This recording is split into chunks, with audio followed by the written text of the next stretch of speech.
أعوذ بالله من الشيطان الرجيم. بسم الله الرحمن الرحيم. سبحان الذي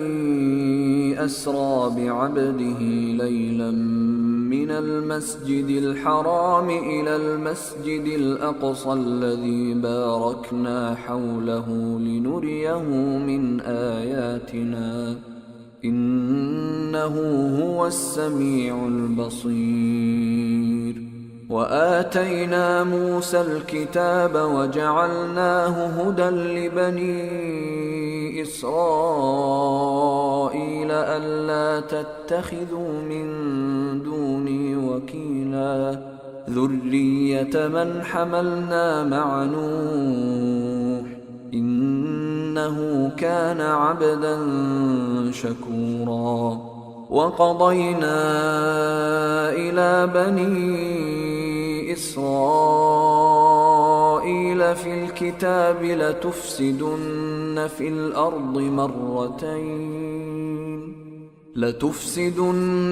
في الأرض مرتين ولتعلن علوا كبيرا. فإذا جاء وعد أولاهما بعثنا عليكم عبادا لنا أولي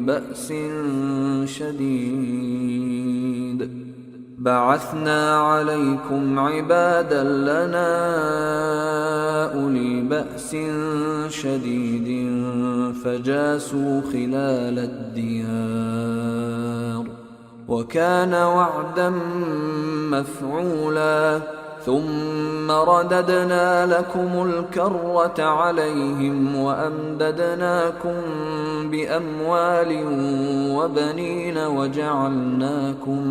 وجعلناكم أكثر نفيرا. إن أحسنتم أحسنتم لأنفسكم وإن أسأتم فلها. فإذا جاء وعد الآخرة ليسوءوا وجوهكم وليدخلوا المسجد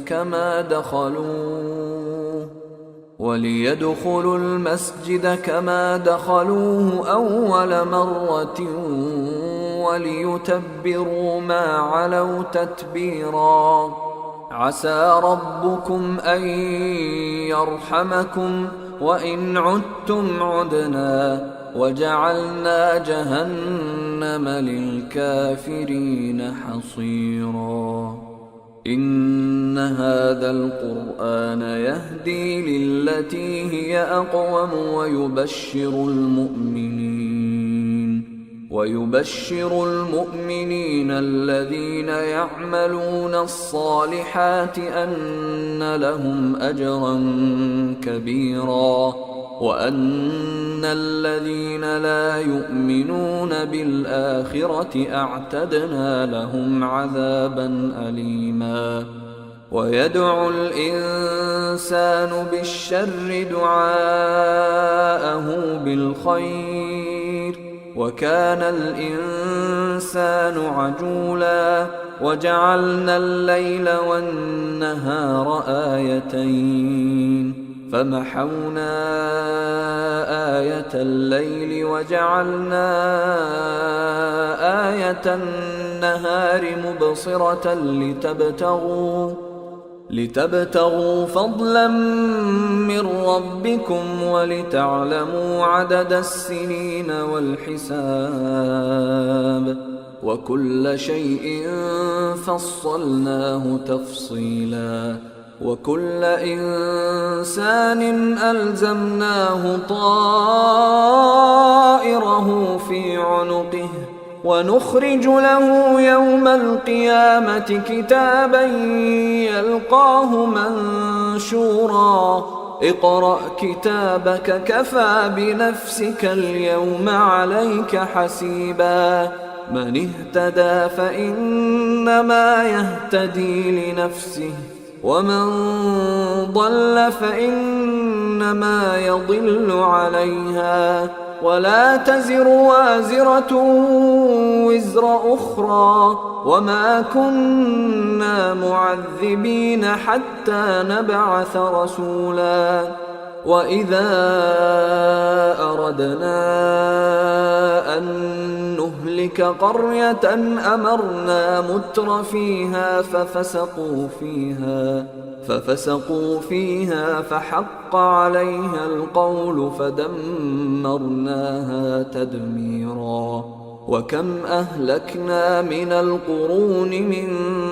بعد نوح وكفى بربك بذنوب عباده خبيرا بصيرا من كان يريد العاجلة عجلنا له فيها ما نشاء لمن نريد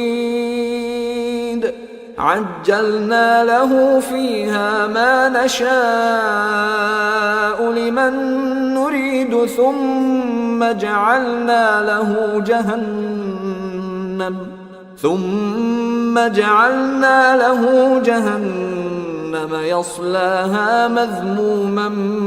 مدحورا ومن أراد الآخرة وسعى لها سعيها وهو مؤمن فأولئك كان سعيهم مشكورا كلا نمد هؤلاء وهؤلاء من عطاء ربك وما كان عطاء ربك محظورا انظر كيف فضلنا بعضهم على بعض وللآخرة أكبر درجات وأكبر تفضيلا لا تجعل مع الله إلها آخر فتقعد مذموما مخذولا وقضى ربك ألا تعبدوا إلا إياه وبالوالدين إحسانا إما يبلغن عندك الكبر أحدهما أو كلاهما فلا تقل لهما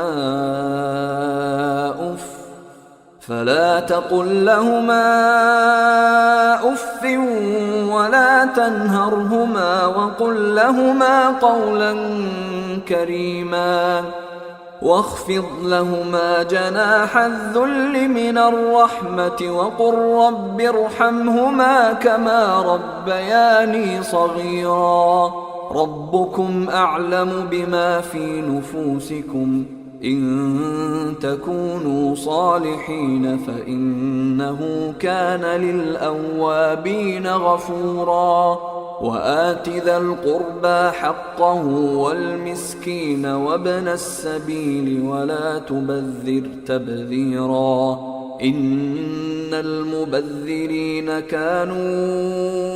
إخوان الشياطين وكان الشيطان لربه كفورا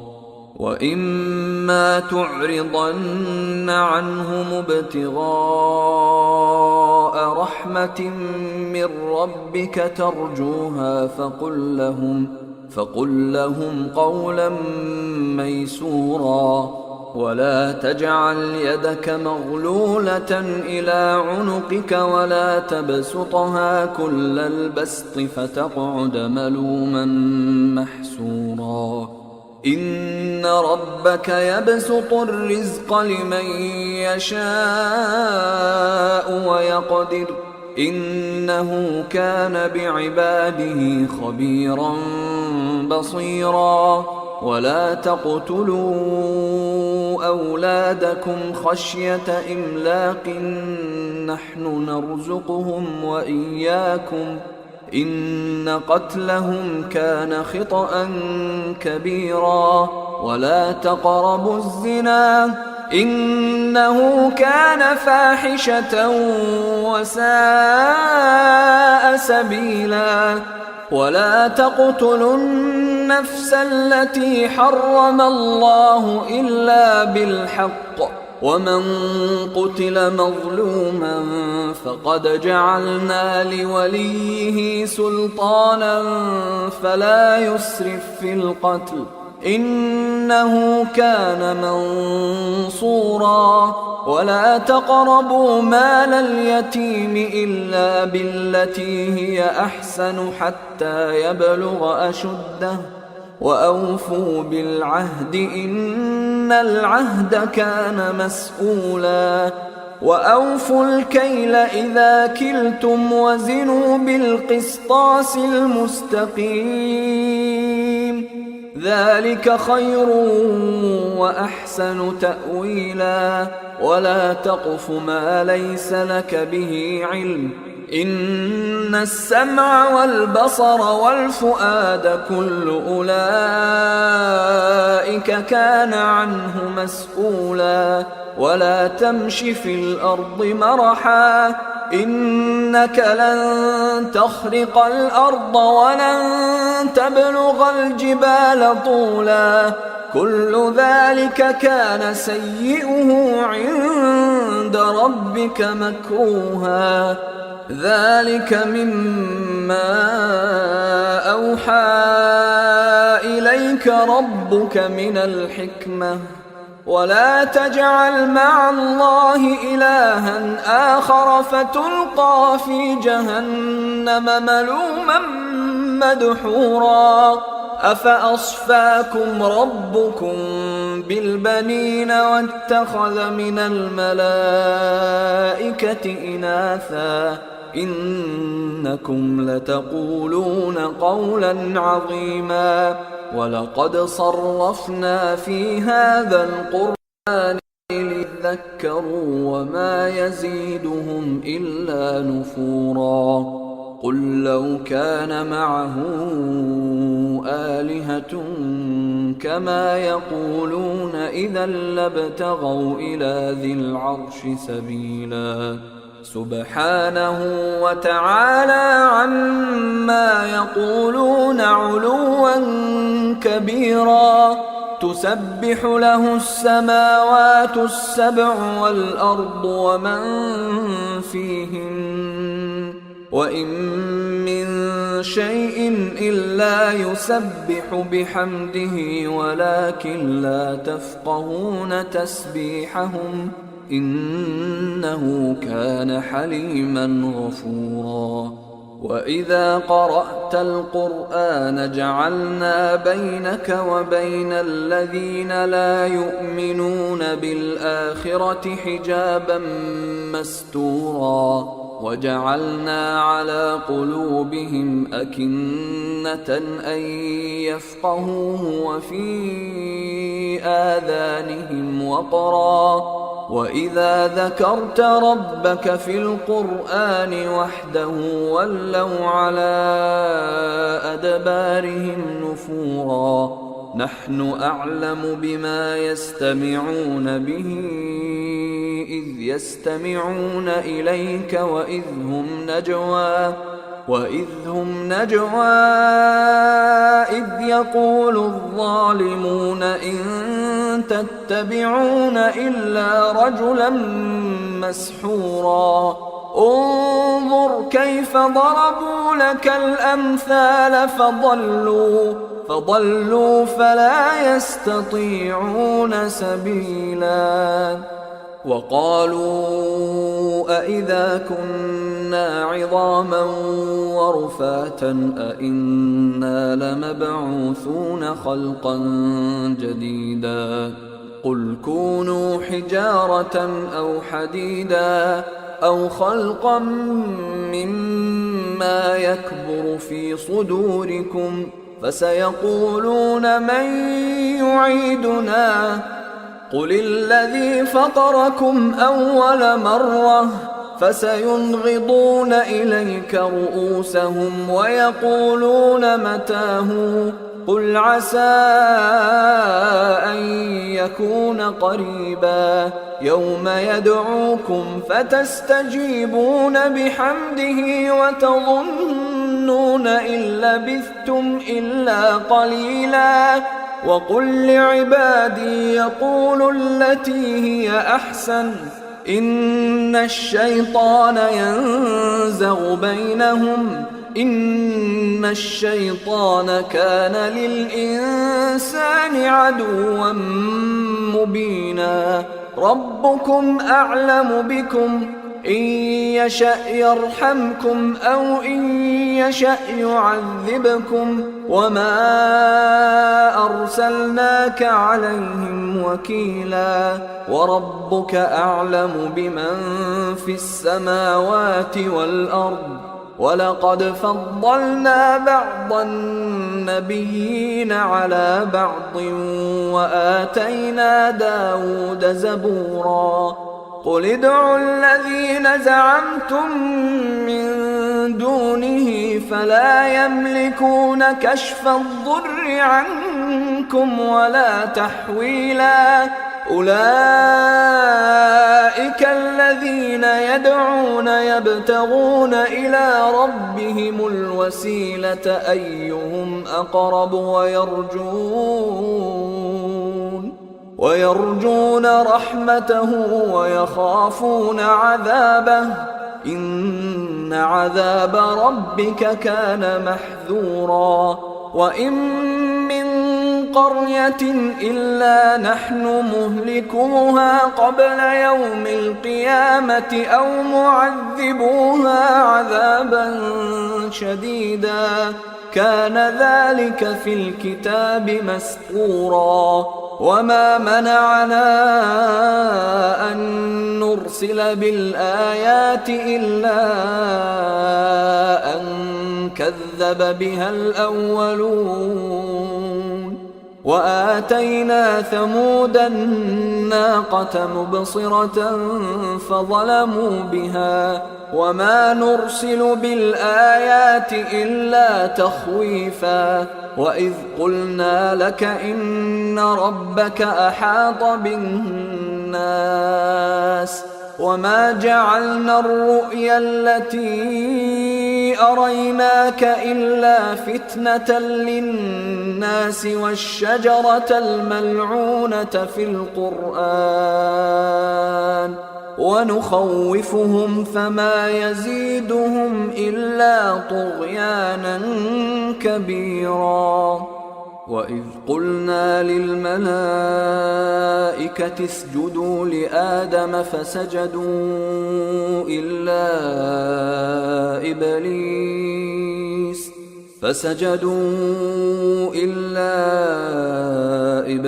قال أأسجد لمن خلقت طينا قال أرأيتك هذا الذي كرمت علي لئن أخرتني إلى يوم القيامة لأحتنكن ذريته إلا قليلا قال اذهب فمن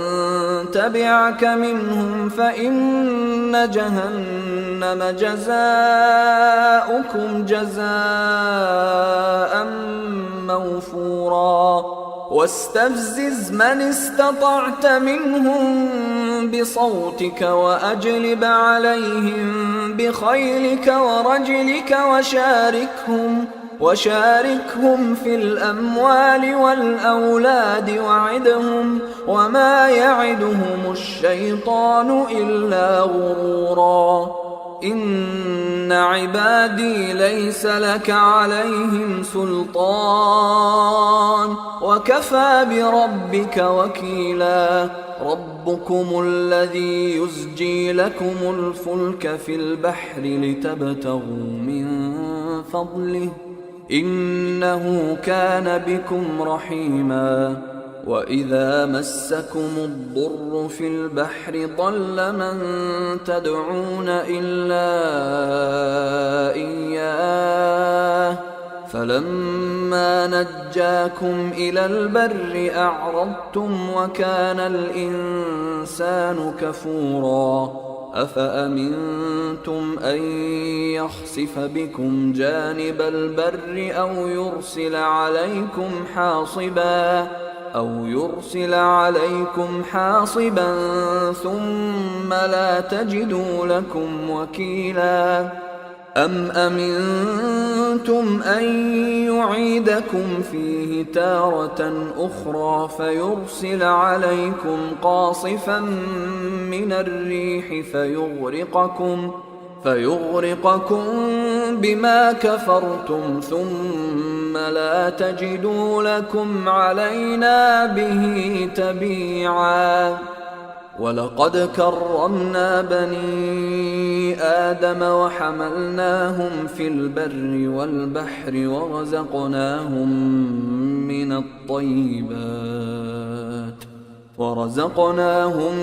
من الطيبات وفضلناهم على كثير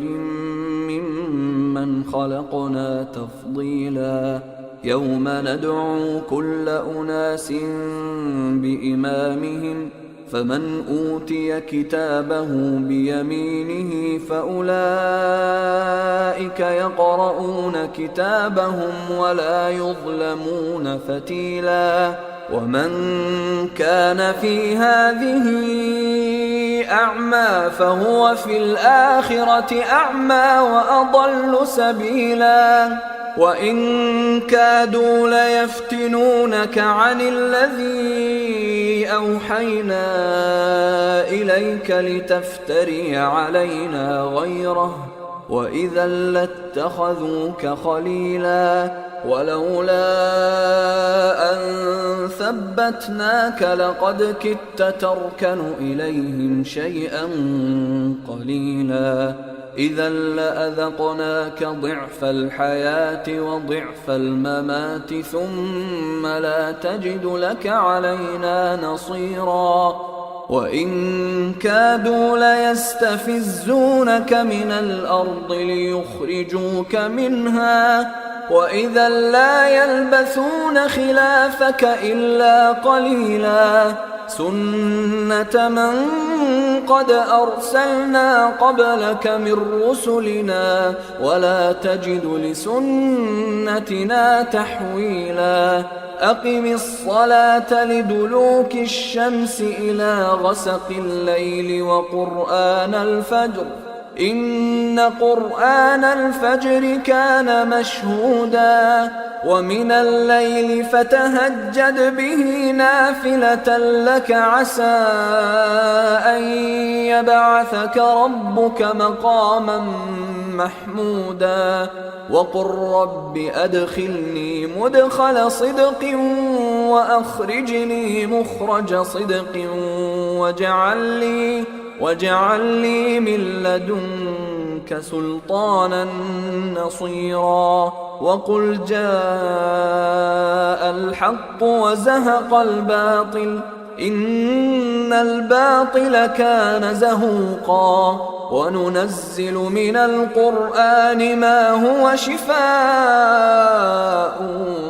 ورحمة للمؤمنين ولا يزيد الظالمين إلا خسارا وإذا أنعمنا على الإنسان أعرض ونأى بجانبه وإذا مسه الشر كان يئوسا قل كل يعمل على شاكلته فربكم أعلم بمن هو أهدى سبيلا ويسألونك عن الروح قل الروح من أمر ربي وما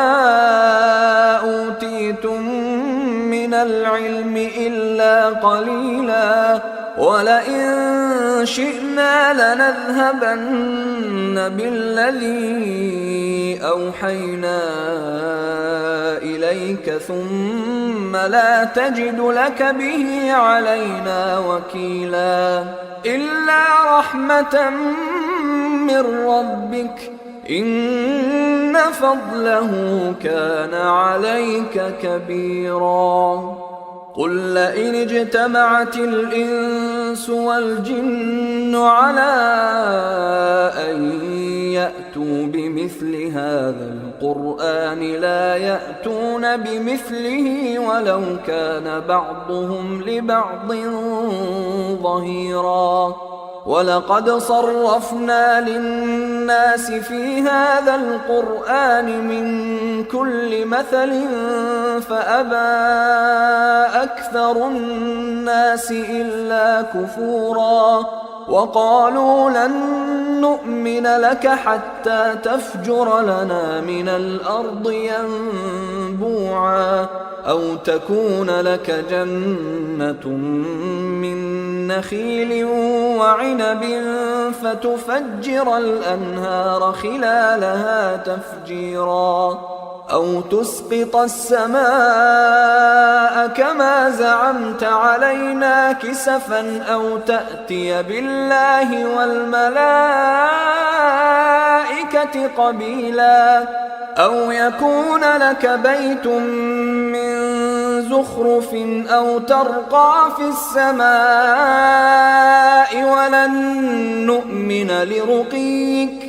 ولن نؤمن لرقيك حتى تنزل علينا كتابا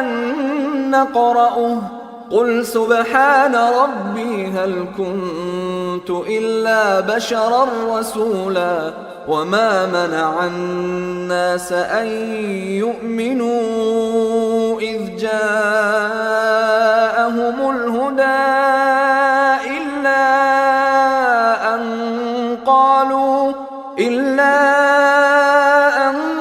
قالوا أبعث الله بشرا رسولا. قل لو كان في الأرض ملائكة يمشون مطمئنين لنزلنا عليهم من السماء ملكا رسولا. قل كفى بالله شهيدا بيني وبينكم إنه كان بعباده خبيرا بصيرا. ومن يهد الله فهو المهتد ومن يضلل فلن تجد لهم أولياء من دونه ونحشرهم يوم القيامة على وجوههم عميا وبكما وصما مأواهم جهنم كلما خبت زدناهم سعيرا. ذلك جزاؤهم بأنهم كفروا بآياتنا وقالوا أإذا كنا عظاما ورفاتا أإنا لمبعوثون خلقا جديدا. أولم يروا أن الله الذي خلق السماوات والأرض قادر على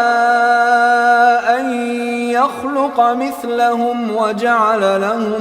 وجعل لهم أجلا لا ريب فيه فأبى الظالمون إلا كفورا. قل لو أنتم تملكون خزائن رحمة ربي إذا لأمسكتم خشية الإنفاق وكان الإنسان قتورا. ولقد آتينا موسى 9 آيات بينات فاسأل بني إسرائيل إذ جاءهم فقال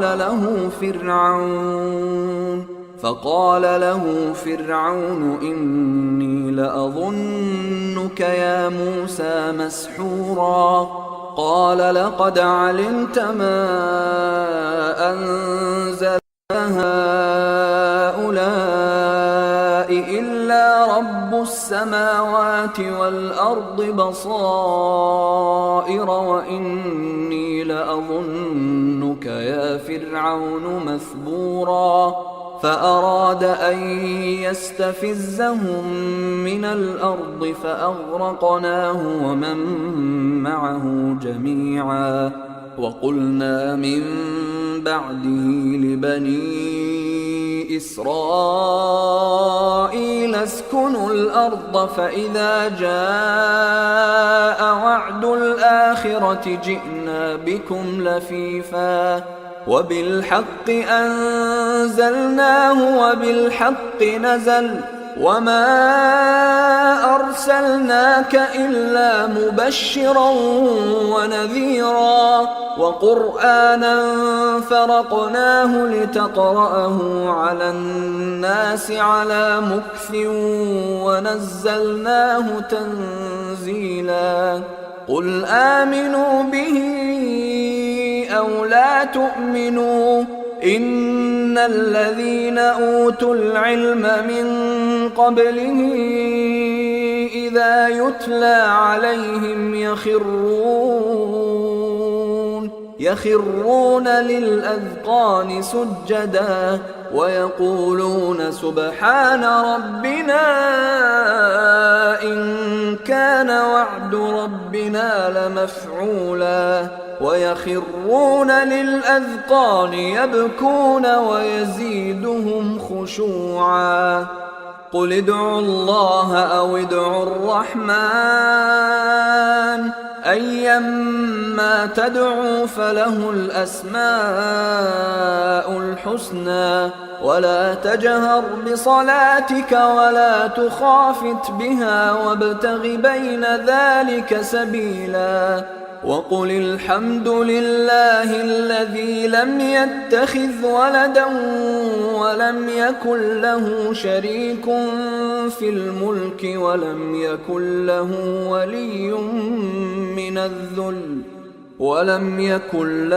ولي من الذل وكبره تكبيرا. بسم الله الرحمن الرحيم. الحمد لله الذي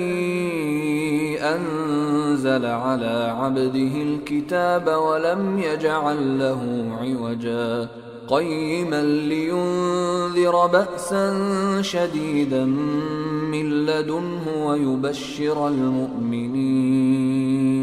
ويبشر المؤمنين الذين يعملون الصالحات أن لهم أجرا حسنا ماكثين فيه أبدا وينذر الذين قالوا اتخذ الله ولدا ما لهم به من علم ولا لآبائهم كبرت كلمة تخرج من أفواههم إن يقولون إلا كذبا فلعلك باخع نفسك على آثارهم إن لم يؤمنوا بهذا الحديث أسفا إنا جعلنا ما على الأرض زينة لها لنبلوهم أيهم أحسن عملا وإنا لجاعلون ما عليها صعيدا جرزا أم حسبت أن أصحاب الكهف والرقيم كانوا من آياتنا عجبا إذ أوى الفتية إلى الكهف فقالوا ربنا آتنا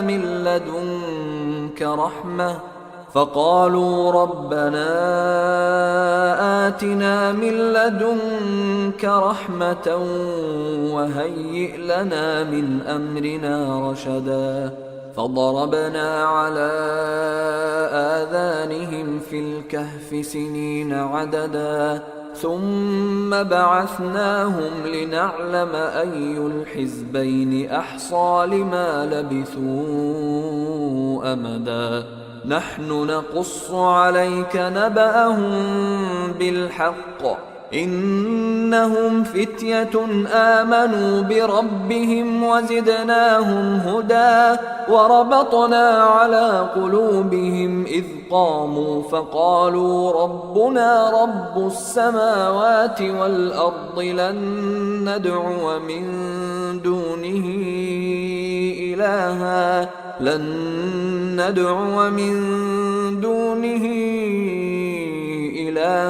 لقد قلنا إذا شططا هؤلاء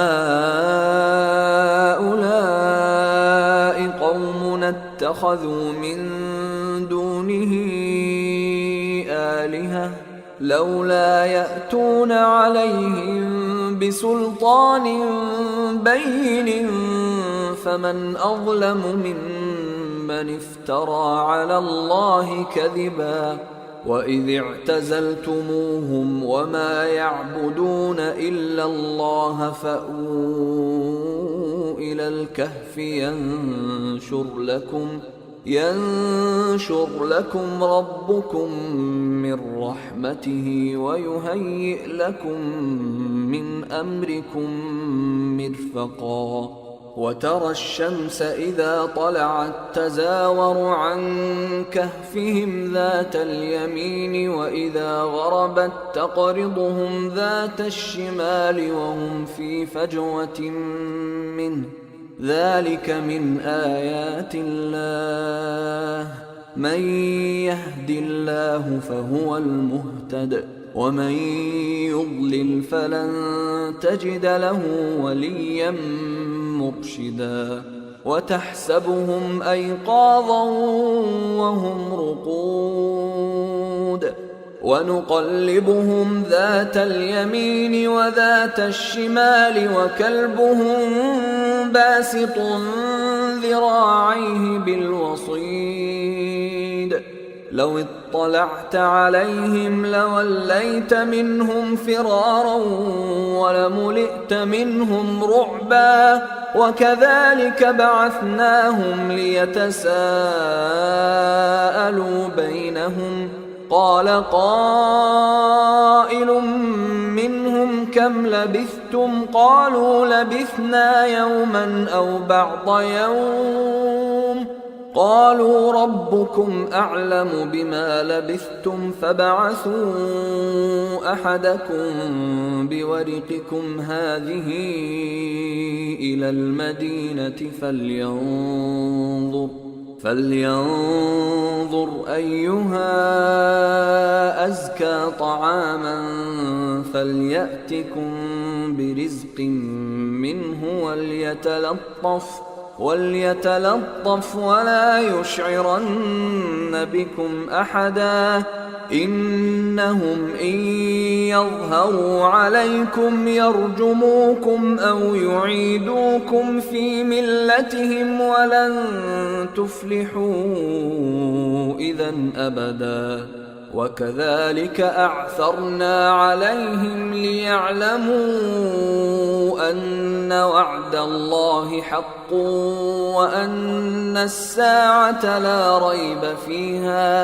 وأن الساعة لا ريب فيها إذ يتنازعون بينهم أمرهم فقالوا ابنوا عليهم بنيانا ربهم أعلم بهم قال الذين غلبوا على أمرهم لنتخذن عليهم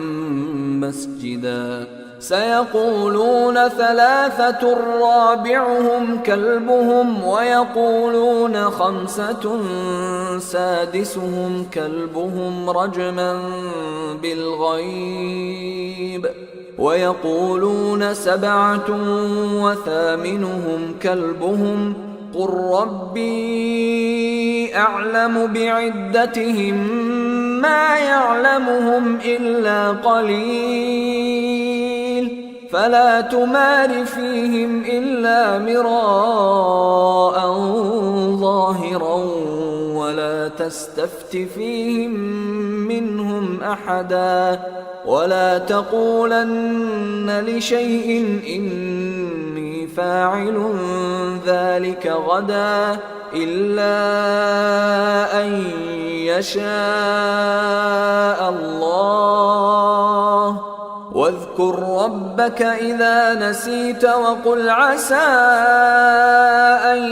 يهديني ربي لأقرب من هذا رشدا. ولبثوا في كهفهم 300 سنين وازدادوا 9 قل الله أعلم بما لبثوا له غيب السماوات والأرض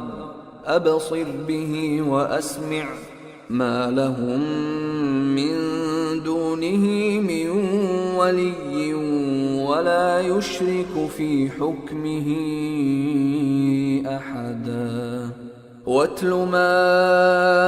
أوحي إليك من كتاب ربك لا مبدل لكلماته ولن تجد من دونه ملتحدا. واصبر نفسك مع الذين يدعون ربهم بالغداة والعشي يريدون وجهه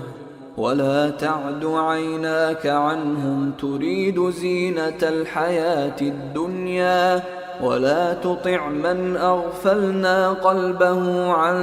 ذكرنا واتبع هواه وكان أمره فرطا. وقل الحق من ربكم فمن شاء فليؤمن ومن شاء فليكفر إنا أعتدنا للظالمين نارا أحاط بهم سرادقها وإن يستغيثوا يغاثوا بماء كالمهل يشوي الوجوه بئس الشراب وساءت مرتفقا. إن الذين آمنوا وعملوا الصالحات إنا لا نضيع أجر من أحسن عملا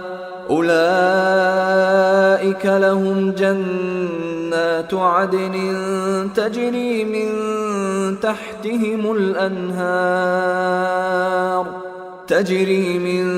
تحتهم الأنهار يحلون فيها من أساور من ذهب ويلبسون ثيابا خضرا من سندس واستبرق متكئين فيها على الأرائك نعم الثواب وحسنت مرتفقا. واضرب لهم مثل الرجلين جعلنا لأحدهما جنتين من أعناب وحففناهما بنخل وجعلنا بينهما زرعا كلتا الجنتين آتت أكلها ولم تظلم منه شيئا وفجرنا خلالهما نهرا وكان له ثمر فقال لصاحبه وهو يحاوره أنا أكثر منك مالا وأعز نفرا. ودخل جنته وهو ظالم لنفسه قال ما أظن أن تبيد هذه أبدا وما أظن الساعة قائمة ولئن رددت إلى ربي لأجدن خيرا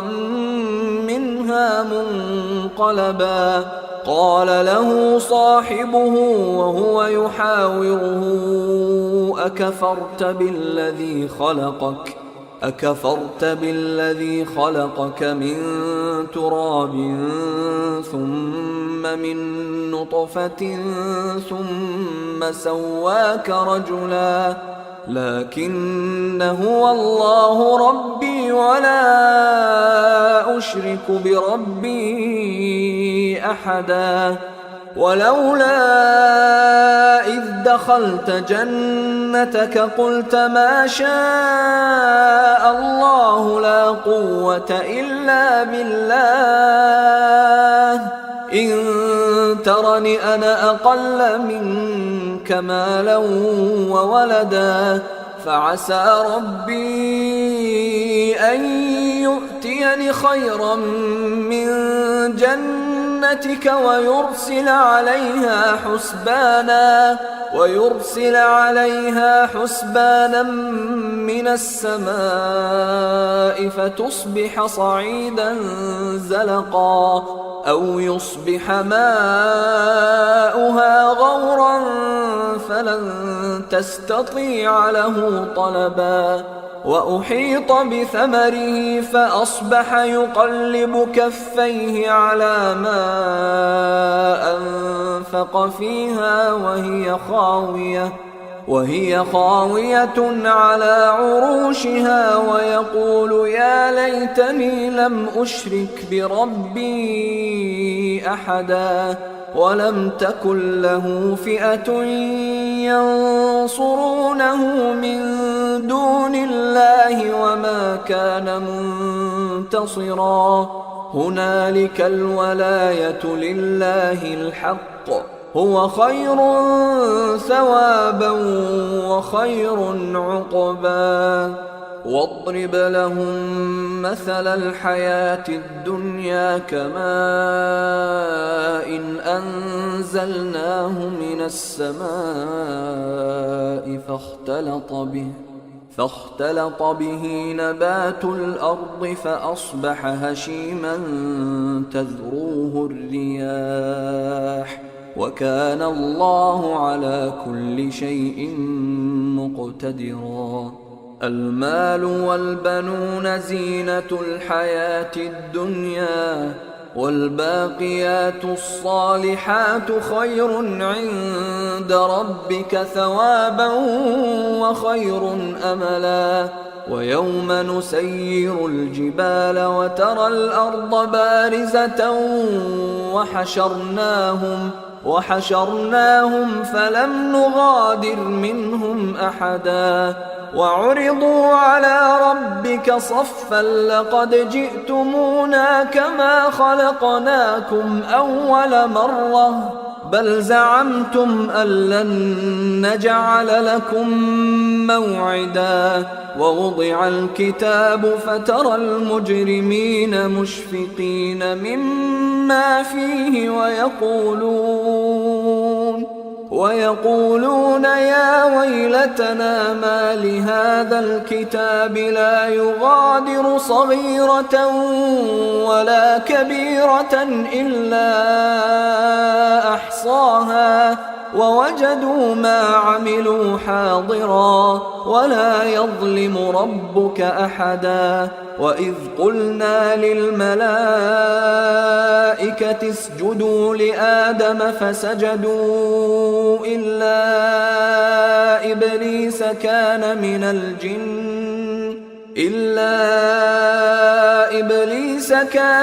الجن ففسق عن أمر ربه أفتتخذونه وذريته أولياء من دوني وهم لكم عدو بئس للظالمين بدلا ما أشهدتهم خلق السماوات والأرض ولا خلق أنفسهم وما كنت متخذ المضلين عضدا ويوم يقول نادوا شركائي الذين زعمتم فدعوهم فلم يستجيبوا لهم وجعلنا بينهم موبقا ورأى المجرمون النار فظنوا أنهم مواقعوها ولم يجدوا عنها مصرفا ولقد صرفنا في هذا القرآن للناس من كل مثل وكان الإنسان الإنسان أكثر شيء جدلا وما منع الناس أن يؤمنوا إذ جاءهم الهدى ويستغفروا ربهم إلا أن تأتيهم سنة الأولين أو يأتيهم العذاب قبلا وما نرسل المرسلين إلا مبشرين ومنذرين ويجادل الذين كفروا بالباطل ليدحضوا به الحق واتخذوا آياتي وما أنذروا هزوا ومن أظلم ممن ذكر بآيات ربه فأعرض عنها ونسي ما قدمت يداه إنا جعلنا على قلوبهم أكنة أن يفقهوه وفي آذانهم وقرا وإن تدعهم إلى الهدى فلن يهتدوا إذن أبدا وربك الغفور ذو الرحمة لو يؤاخذهم بما كسبوا لعجل لهم العذاب بل لهم موعد لن يجدوا من دونه موئلا وتلك القرى أهلكناهم لما ظلموا وجعلنا لمهلكهم موعدا وإذ قال موسى لفتاه لا أبرح حتى أبلغ مجمع البحرين أو أمضي حقبا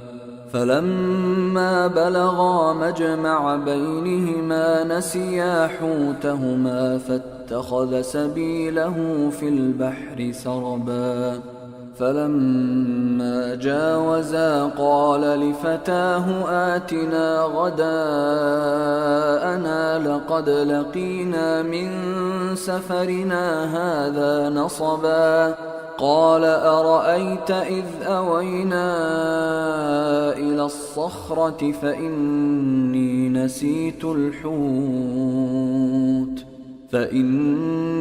نسيت الحوت وما أنسانيه إلا الشيطان أن أذكره واتخذ سبيله في البحر عجبا قال ذلك ما كنا نبغي فارتدا على آثارهما قصصا فوجدا عبدا من عبادنا آتيناه رحمة من عندنا وعلمناه من لدنا علما قال له موسى هل أتبعك على أن تعلمني مما علمت رشدا قال إنك لن تستطيع معي صبرا وكيف تصبر على ما لم تحط به خبرا قال ستجدني إن شاء الله صابرا ولا أعصي لك أمرا قال فإن اتبعتني فلا تسألني عن شيء حتى أحدث لك منه ذكرا فانطلقا حتى إذا ركبا في السفينة خرقها قال أخرقتها لتغرق أهلها لقد جئت شيئا إمرا قال ألم أقل إنك لن تستطيع معي صبرا قال لا تؤاخذني بما نسيت ولا ترهقني من أمري عسرا فانطلقا حتى إذا لقيا غلاما فقتله قال أقتلت